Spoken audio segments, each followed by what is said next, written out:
All right, welcome back, everyone. This is Michael Sky, host of the Calling All Men Summit. I want to invite you to join us for this hour. We're going to be talking about vision and why men need one. In this summit, we're talking to 70 men this week who work with men, young men, and or boys in times of challenge, in times of crisis. And men and boys are facing many crises these days. So, welcome and welcome to my co host and partner in crime, Hans Komain, calling in from Medellin. I'm here in Nairobi. And our next guest, where are you in the world? I'm in Jersey City, New Jersey, right across the water from Manhattan. All right, New Jersey. So, Rupani is a seasoned facilitator and educator specializing in dominance and submission, man woman relating, and sensuality. With over a decade of experience in conducing in person communities and online platforms, Om has established a reputation for creating spaces that encourage exploration and growth. His expertise lies in transitioning from traditional platforms like Facebook to more private and controlled environments, ensuring a higher level of engagement and openness. Welcome. Thank you.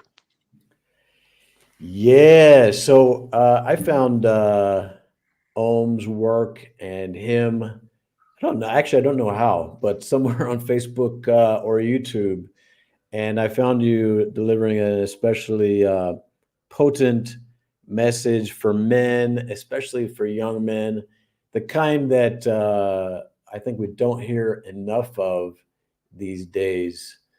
Just straight talk for men about what we need to do to get our shit together.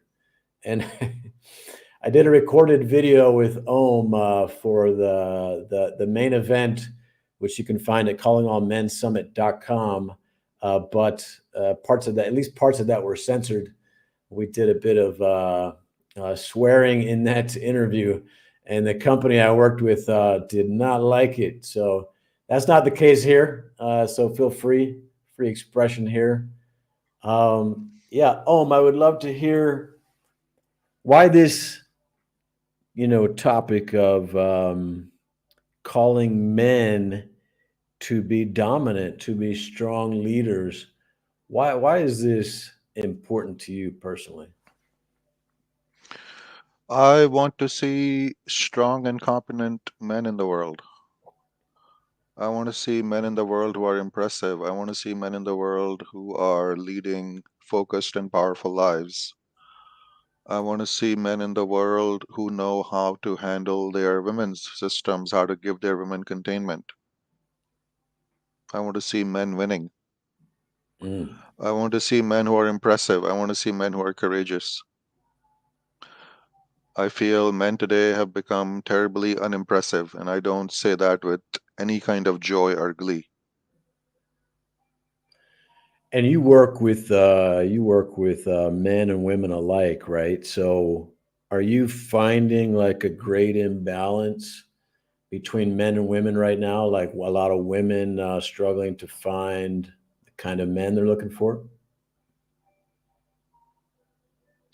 I think women universally are having a difficult time finding men that they find impressive.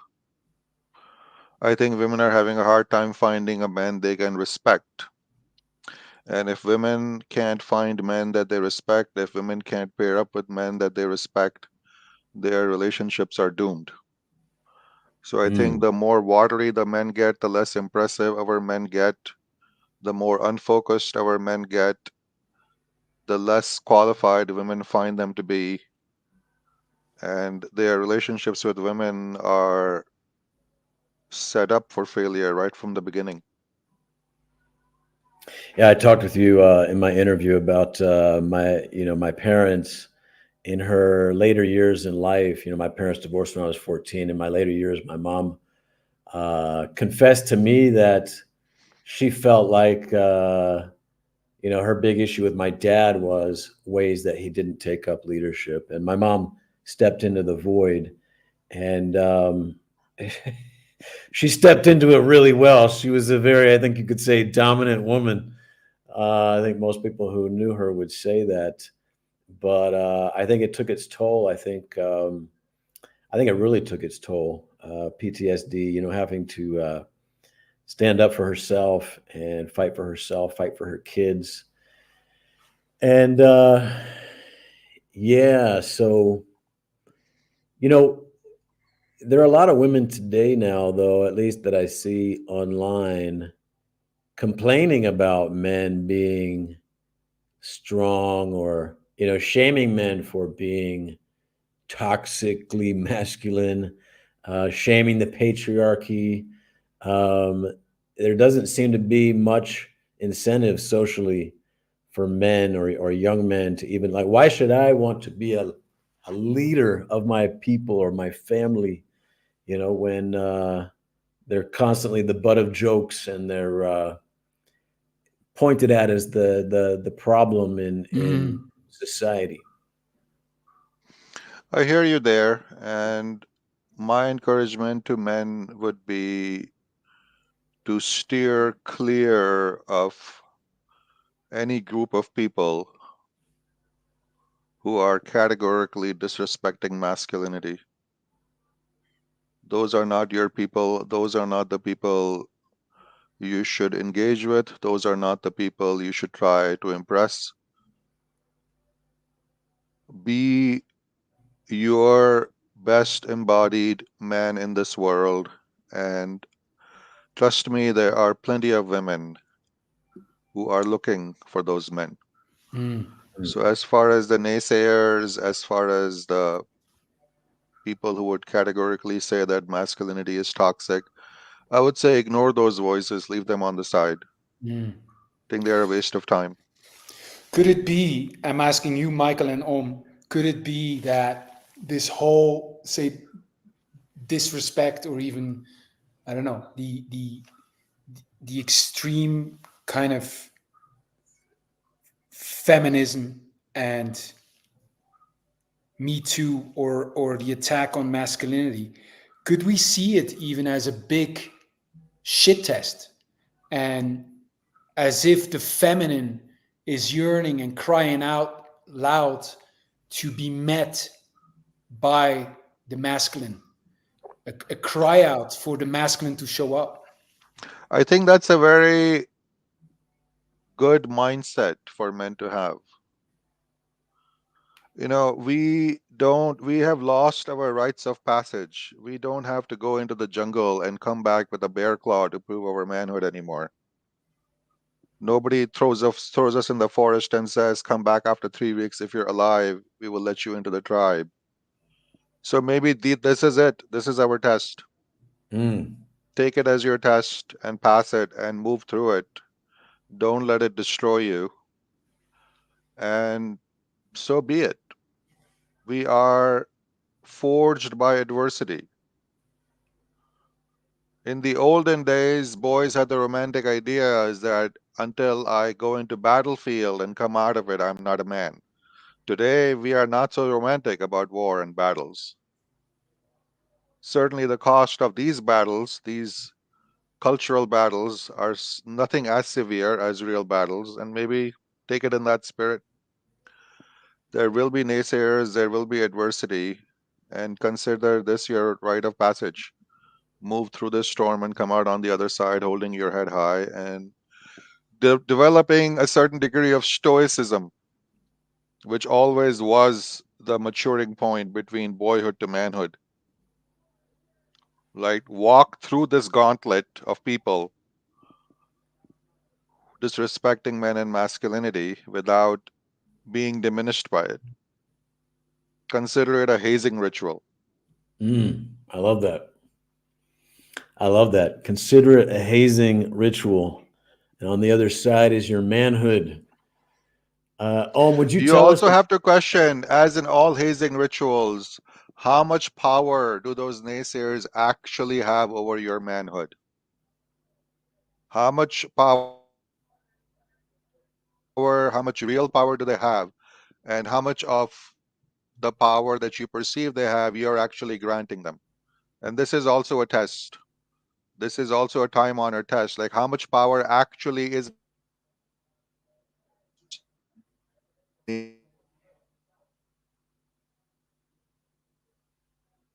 He's freezing for me too, Michael. Right. He's being stoic. And Can he's you hear back. me? Yes. There he is. Well, hey, Yeah, I'm here. okay, continue. Yeah, continue. We So didn't I'm lose just you for saying that this is part of the test. Like, how much are you going to crumble against the words and opinions of others? And consider that part of your test, because God knows if you make a stand in life, there will be naysayers. Yes. If you stand for anything in life, if you fight for anything in life, there will be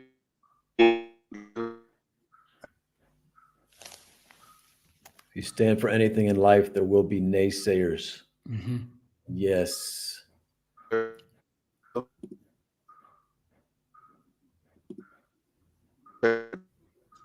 controversy.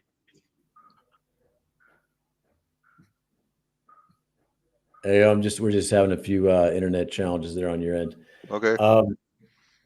Yeah, so let's give us an idea of what you mean by being the dominant man. We covered this in your other interview, but I'd like to touch on it, and then we'll segue into vision and why men need one.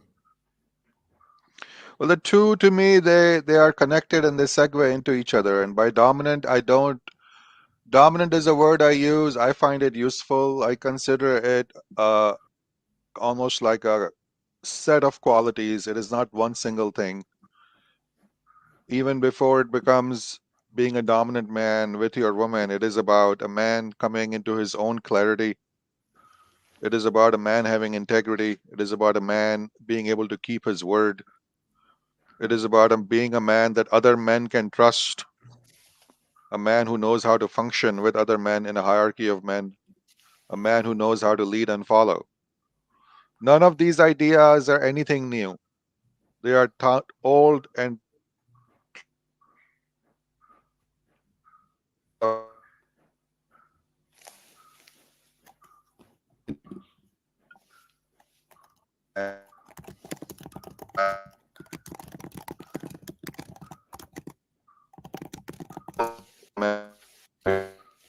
partner with somebody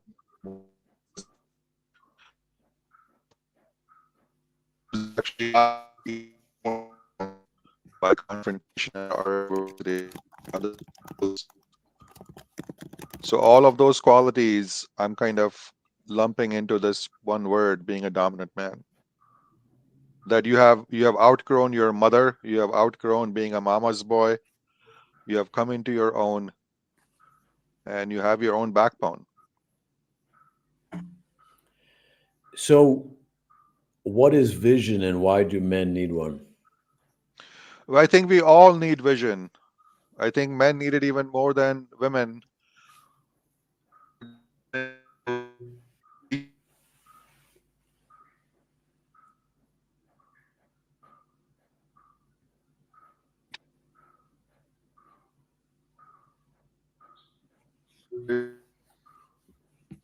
Right. So men need vision for their own life, and certainly if they're planning on stepping into any kind of a leadership role, they need to know where they're going so that they can tell the people who they're asking to follow them, this is where I'm going, join me.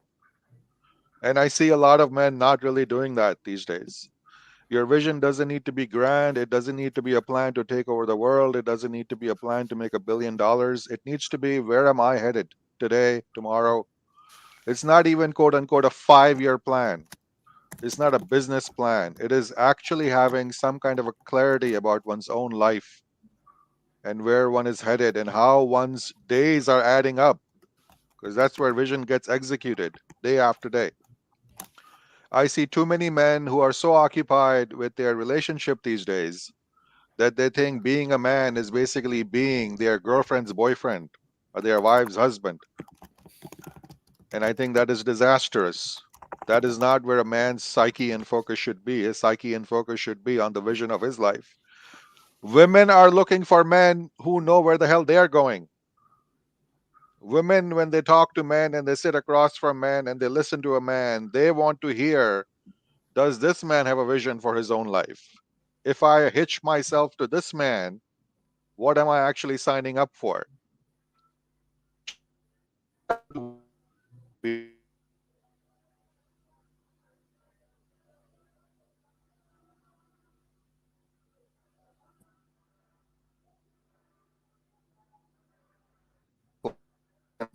In before they commit to you, before they want to have anything more to do with you,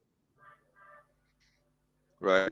So I think it's crucial at both ends, in relationships and out of relationships, that men have a vision for what they are trying to create. And when I talk to men these days, when they feel so lost, it's because they have lost track of their vision. They are living very incidental lives. They are waiting for things to happen for them so that they can react to them. Even in their relationships with women, their lives seem very incidental. This is also what shifts for men, even in regards to women. When they have clarity about the vision of their life, they actually get very clear about what kind of women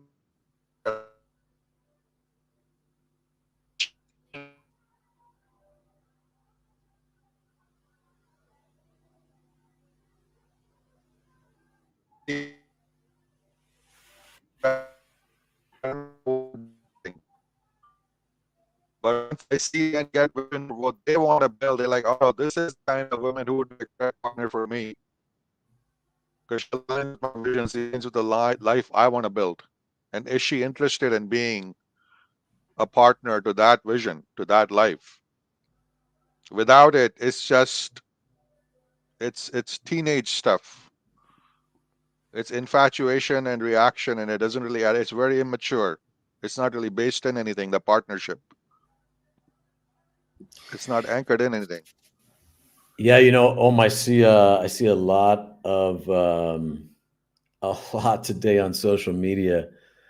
Women continually putting men in check, you know, and you can hear it from and I travel the world all the time. So does Hans, and even women in other countries, they're starting to repeat a lot of this stuff, that uh, they then use to constantly put men in check. Like, oh, that's toxic masculinity. If you want a woman who is going to may play more of a feminine role, that's toxic masculinity. I mean, there's a greater challenge out there for men today as well. Not only are oftentimes men being shamed, but the put into check. So when you do training with men in your courses, I'm curious, and obviously I know you have online courses. I know you do live in person workshops. And, as I've talked to a lot of men over the past few months, this theme keeps coming up, men need training, and training that we're not getting in our public education systems or from our parents. We're not getting initiated. Um, yeah, I would love to hear more about how does a man become trained to be that dominant man, that leader, and I actually think that the level of skill that a man needs is higher today, because you used to be able to depend on a certain amount of just traditional roles. Like if you meet a woman, okay, she's going to have been trained by her parents or by her religion or by whatever into a certain, and the relationship is a lot more predictable. But today everything it seems like is in flux. And men, when they have to contend with a woman who are usually much better at contending verbally, and the roles are changing. It seems like like new training is needed to be the kind of man who can lead your relationship and your family, your people, in a way that works.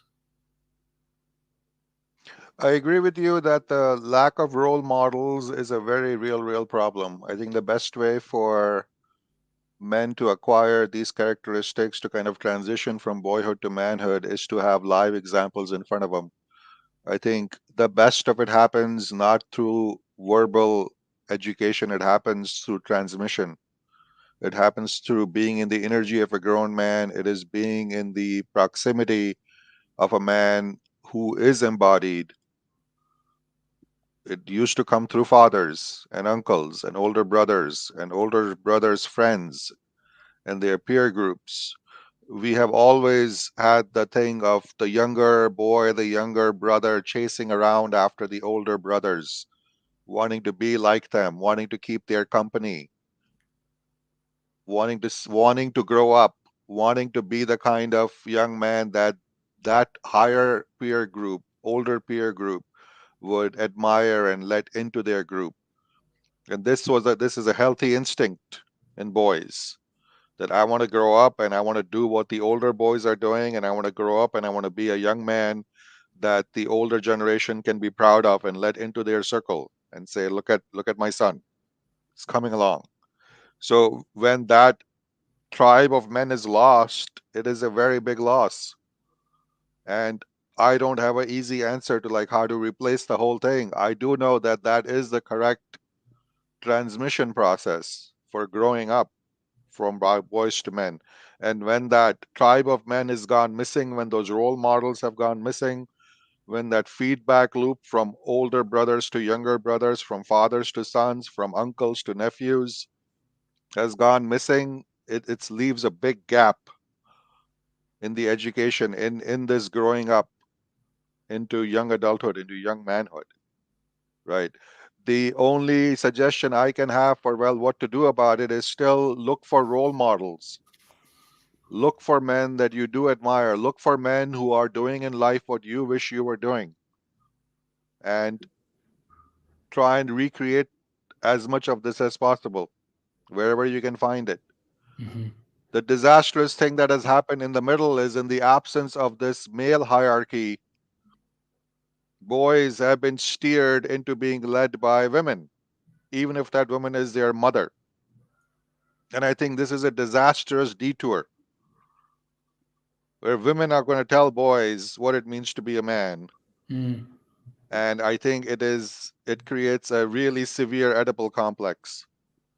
It is mothers creating son husbands right from the bat. It is the feminine telling men, your job is to be useful to me. They literally are training men to be their wives' husbands, to be their mother's sons, to be their girlfriend's boyfriend. Because that is the extent of the feminine vision, even the best of them. They have no idea what it is to be a man. They have no idea what the boy needs to grow up in that masculine lineage. They do understand how a man should be, so he's useful to women. Mm-hmm. And they think, I am educating my boy in how he can be a good partner to women. But that is not the extent of manhood,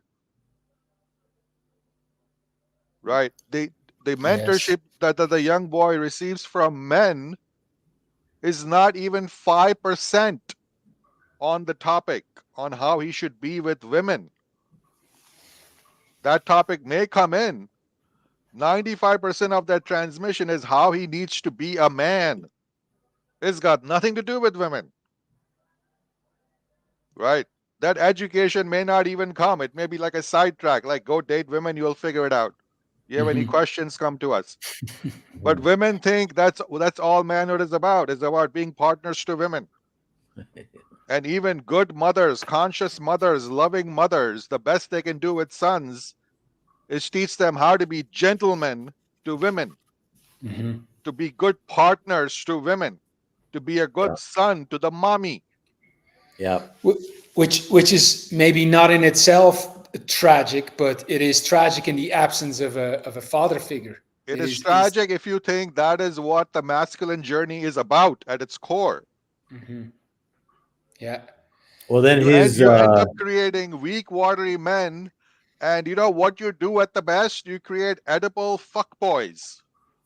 You create lover boys. You create lover fuck boys. In our world today, men in their 20s are populated by thinking my job in this world is to get pussy and to make pussy happy.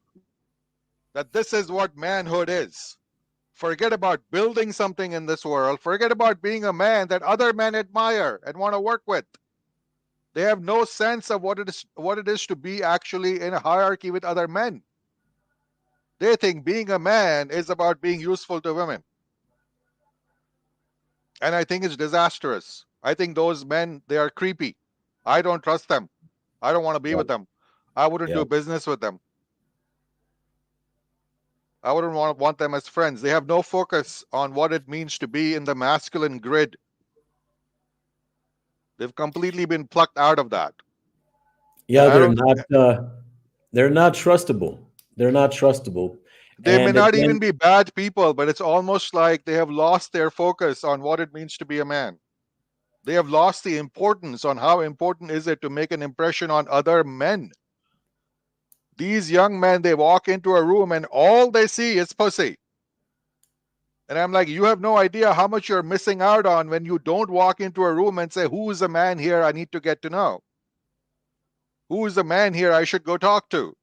Who is the man here I should associate with? Who's the man here I might be doing business with? Who is the man here who could be my mentor? yeah, a lot of young men today have no real facility to connect to other men, you know.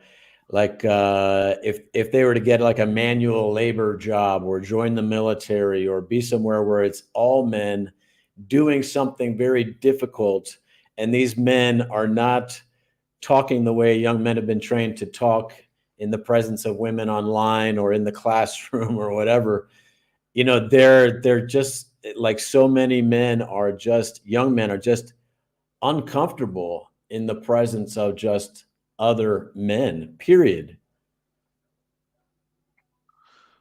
I agree with you. And I think it has been a disaster. This is the one additional disaster of all this bullshit we are going through in the annual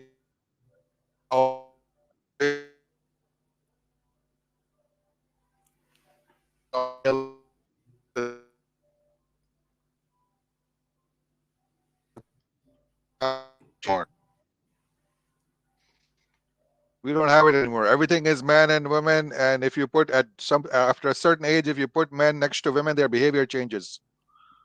Their behavior is oriented towards impressing women and girls. Mhm. And that entire possibility that was there in a grid of men, like what the hell am I going to do in a grid of men? It's like that fire never even gets lit because we don't have all male spaces anymore. We don't have all male schools, and I think it's a big loss. I think it's like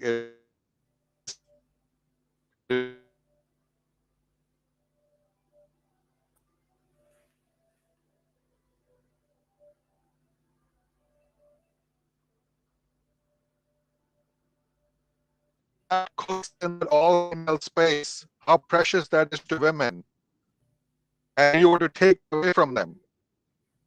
Or would that be a good idea? I'm not suggesting it. Women need those all women spaces too because it is very important. They teach each other how to be women. But you can see the importance of it. Imagine if you told the women you can never have all women spaces, there have to be men present. They'll be like, get the hell out of here. Get the Yeah, hell out of my room. What the hell are you talking about? We yeah, girls need our time, and they do. And it's great if they have multi-generational spaces from young girls to grandmothers in the same space. We both need it on both sides. Except when was the last time you were in a room full of men from the age of 10 to 80? Think of the last time. You had everybody from grandchild to grandson in the same room. And the younger boys were looking at the older men and listening to their stories and getting their transmission and seeing, well, this is what it looks like to climb the ladder of manhood in age and accomplishment. yeah. We don't have it anymore. That's another tragedy is in the modern Western world and America. We're divided by age as well. You know, the young boys, the teenagers, the young 20s. They don't want to be around their dad and their granddad and the, the older men. They just want to be with each other. And in other cultures, it's not like that.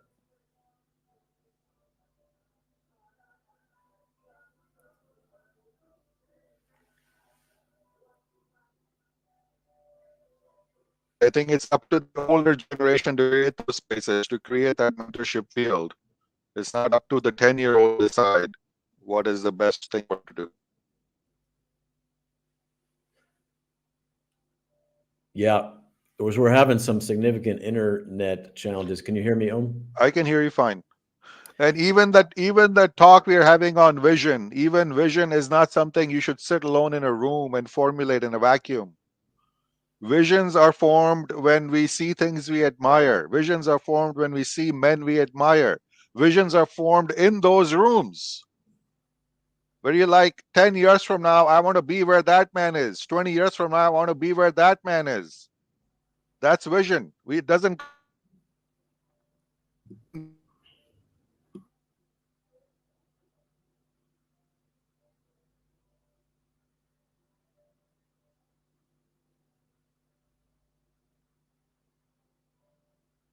that man, what steps did you take? How did you get to where you are today? It gives you a template. That's what it is. It's not just pulling something out of the thin air. But like, where if you don't have the role models in front of you, that vision also gets confused. Like, what am I aiming for? I don't even know. Who are my role models? Who are the men I admire? Well, you're aiming for that ideal that your single mother, or God forbid, angry single mother painted for you of what a good man is. You're trying to squeeze your vision into Something. that. I mean, yeah, that visions get template. created somehow. Even if you're not aware of it. If we don't have good role models, something will get stuck in the mind on where am I headed? What am I creating? And I see a lot of men today, and it's like there's a blank. They don't even know what they're creating anymore. They're just going along. And it Yeah, doesn't help them in their own lives, and it doesn't really impress women either, because in the feminine instinct, they want to partner with men who are going someplace in life, who yes. have a vision of what they're doing. Right from the first date, women will ask simple probing questions. And underneath there is like, does this man know where the hell he's going? And I need to find out where he's going. It's not all about is he making money or not. That's simply a subset.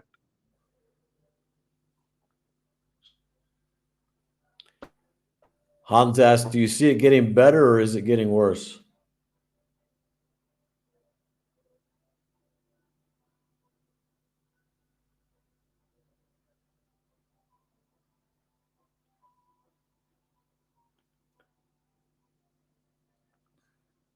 Everyone watching can meditate on their visions while we can't hear Om. My video is continuous at my end, so I'm not quite sure what's going on. And my timer clock is also moving steadily forward. Okay, yeah, that's strange. But you've frozen up quite a few times for Hans and I when we can't see you or hear you. Okay. So, Again, my internet is at full power here too, so I'm not quite sure what's going on. all right. So let's go back to vision. You talked about, vision doesn't just get created on your own. It gets created in the presence of other men when you see men that you admire and you aspire to be like. Say more about that. How does a man or a young man reclaim or develop his vision?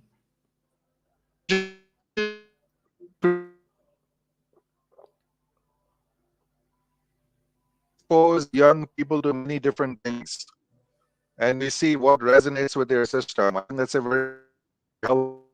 You take them to movies, you make them read books, you make them read poetry, you make them do pottery, you make them do mathematics, you make them do science, you take them to the planetarium, and then something clicks in their system. And all of a sudden they get obsessed with the topic, and you don't know which kid is going to get obsessed with what topic. But I think that's great parenting. I think that's great mentorship. Expose them to everything and see what is in this individual's soul and what rings like a tuning fork in their system. And that's a good start of a vision. And vision doesn't need to be something that is formulated for 20 years. It can be a short thing, it can be a long thing.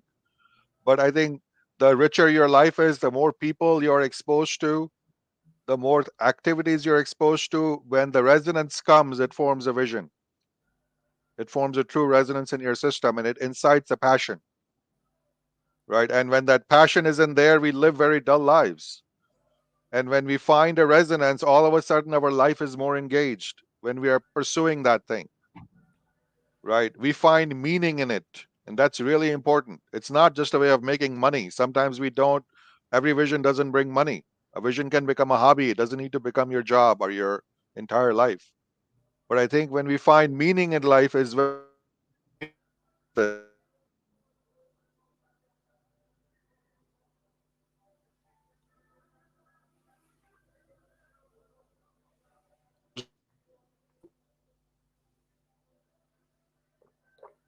men of different personalities, to men of different temperaments, men who have accomplished different things in life. And in their life, we also find resonance. We find desire all of a sudden. So I think the process is very organic and it's life based. It's not something you don't go into a black box to find your vision. You live your life and you meet people and you engage with people and you get curious and you get excited. But it almost like if you know that's the process of finding vision, it's almost up to us to keep ourselves engaged. If you feel bored, if you feel disengaged, if you're miserable in your work, you need to go out there and throw yourself out into life to say, where is the next piece? And we have to take responsibility for that part. So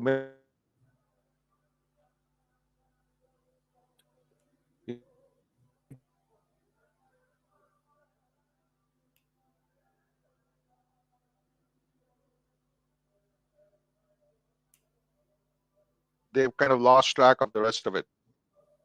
So my encouragement to men often is go do anything and everything else to find something other pieces in your life. Women will be there, sex will be there. It's really not that big a deal. We can live 6 months, a year, 2 years without sex. It's not a big deal. Truly, it isn't. And it Find the might other things in be life that will be something more that valuable.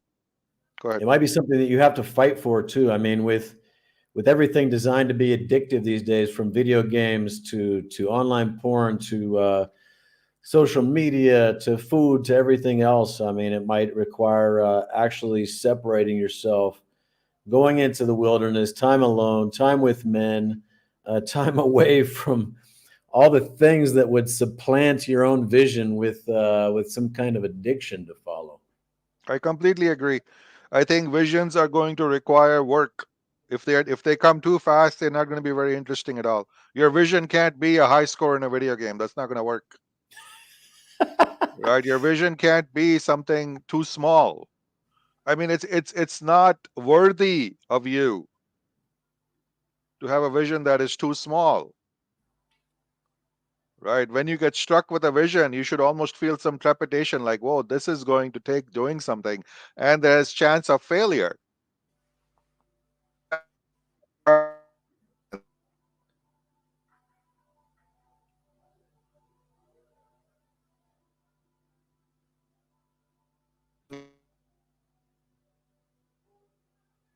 See the entire road, but you think this is a thing worth pursuing. So Yeah, I think I mean the kind of visions I like are the ones that scare me a bit, the ones that are going to require that I become a greater man. Like the me that I am now will not be able to fulfill it. I I actually hear ya. have to become a greater man to achieve it. Why not? Your current project, this is pretty ambitious, right? Glitches and all, dealing with it. It's not going to go perfectly. You're going to curse yourself. You didn't make it all the way. Things went Yeah. wrong, but still, it's like when you're pushing yourself that hard, yeah, things will go wrong. Nothing will be perfect. You'll have to do redos, and so it goes. But at the end of the day, there will be a sense of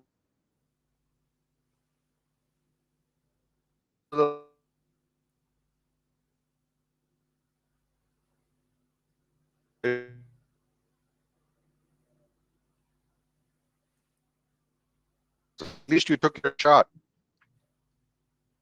That matters quite a bit.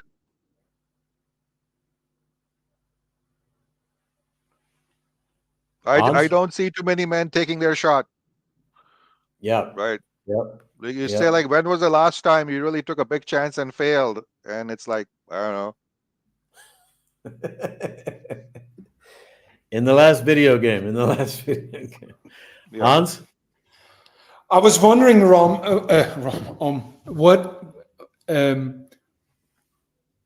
um, what gives you in your life joy? Right now, doing this work, right? Even I had some years where I was like, I'm not quite sure what is next for me. I was doing photography for a very long time, for almost 15 years. And I loved doing photography, but my career in photography was not very satisfying. Neither was I going anywhere great, nor was I making that much money. So I'm like, I love this medium, but I don't see a future in it. I don't feel excited about it. And then the sensuality work started showing up, the BDSM work started showing up. I kept developing my writing, and slowly this field showed up, and I feel really engaged with it these days. I feel really good about the work I'm doing. I feel good about the contribution I'm making to people's lives. I feel engaged, talking to the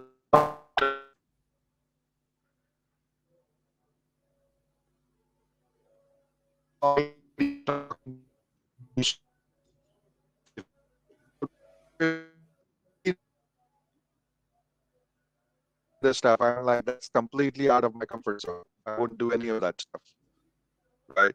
But it's great when new pieces show up and they like almost evoke different parts of our mastery, and we say yes to them, and then a level of engagement comes in, and it's thrilling in a way, right? We see sides of ourselves we didn't even completely know were in there. Yeah, So I I even think making those discoveries is really exciting.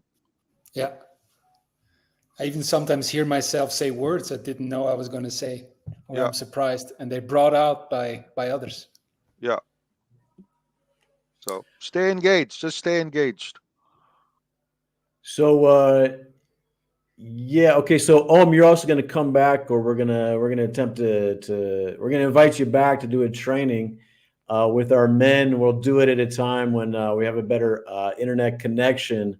But we'd love to give our men a chance to interact with you, give them an experience of what it's like to work with you, to train with you.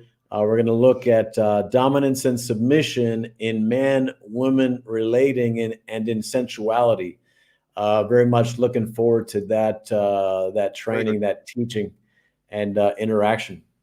Okay. Looking forward. Yes, thank you so much for My joining us pleasure. today, and yeah, showing up Thank you. despite the challenges.